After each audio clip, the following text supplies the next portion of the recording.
अरदास कर रहा है एक टैलेंट नगरी के करकमलों द्वारा एक छोटी सी गीत प्रस्तुत कर रहा। अगर कोई टूटी हो बाबू तो उसे क्षमा कर देना। दास एक दीवे गीत गा रहा है 2 मिनट के, उसके बाद गीत है। कहना बा मास्टर साहब हमारे उस्ताद जी लिख के बैठा है। कहना बा जैसे कि कौनों के मेहरारू घरे में बा और मनसेरू लंबाई में बा और मेहररुआ एक खिड़िया मिट्टी उठाई के श्याम पटेल लिखत बा कहत बा मास्टर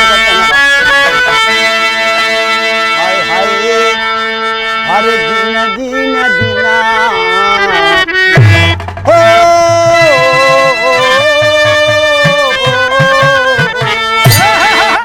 हरे दिन दिन दिना गई हो पिया भाई के सपना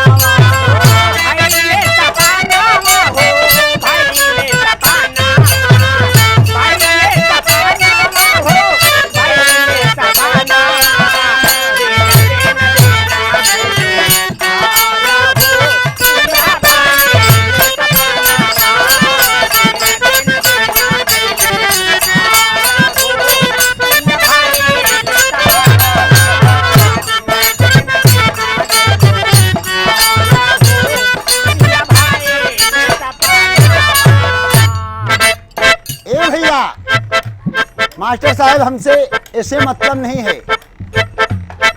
काल्पनिक चीज जो हमारे गुरुजी लिखे उसको हमको उद्धार करना। कहना बा दास अरदास कर रहा है माँ तू बड़ी दयावान है माँ, दुनिया की झोली भरने वाली है तो मोतीलाल की क्यों झोली खाली है। दास अरदास कर रहा। कहना बा ओ खड़ा बा भिखारी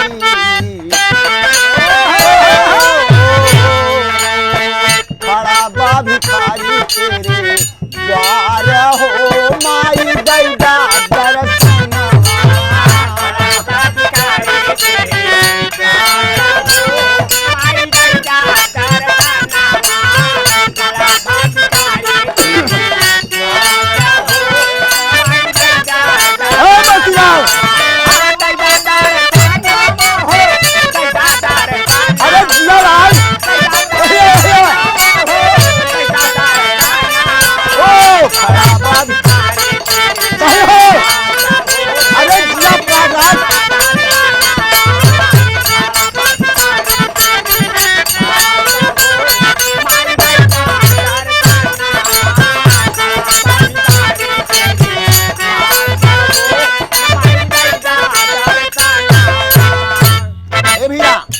देखती है। कहना बा अंधरा के आंखें दिलू कोढ़िया के काया अंधा के आंखें दिलू कोढ़िया के काया अंधरा के आंखें दिलू कोढ़िया के काया बधनी के लाल माई निराधन के माया बधनी के लाल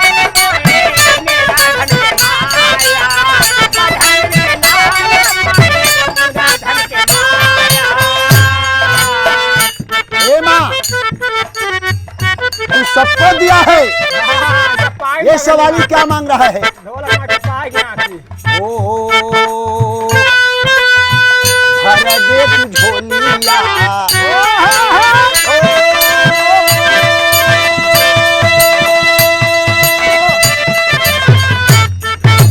भर दे तू झोलिया मारा हो माई दैदा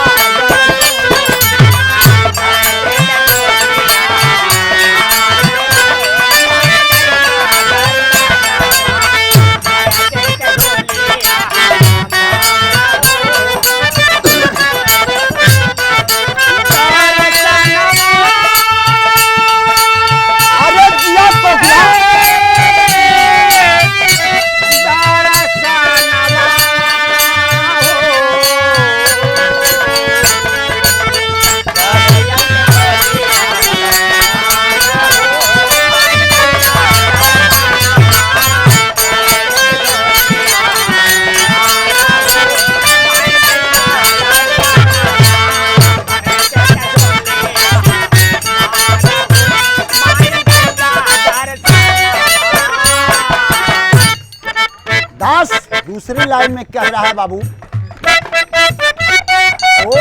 तान से न बैजू के दिहल गियानावा, दिहल गियानावा हो, दिहल गियानावा, तान से न बैजू के दिहल गियानावा।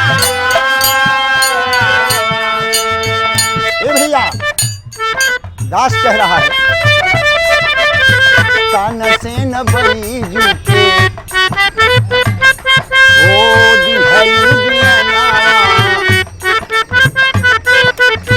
हमारे कदाई भूली गई मैया, हमारे गिराए भोले गए लो मैया, हमारे गिराए भोले गए लो मैया।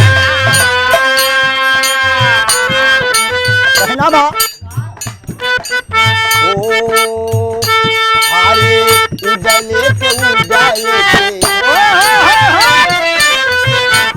हारे उदले के अमर कटारा हो माई दैदा दर्शनवा,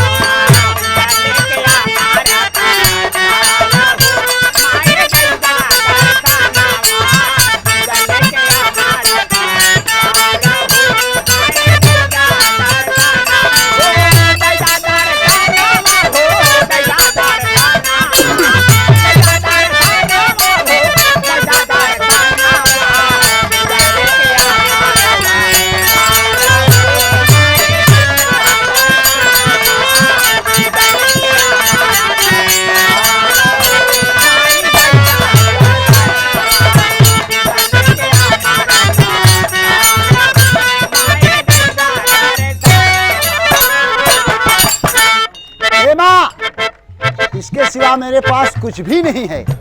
लेकिन दास अपने घराने का परिचय दे रहा है, कौने बगिया के हम फूल है, बढ़ावे से मतलब नहीं है।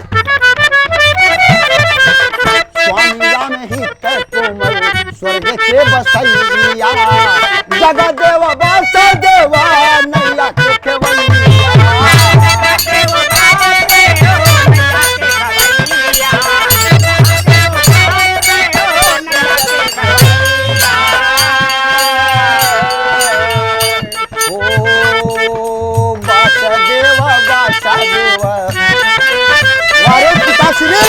क्या बात है।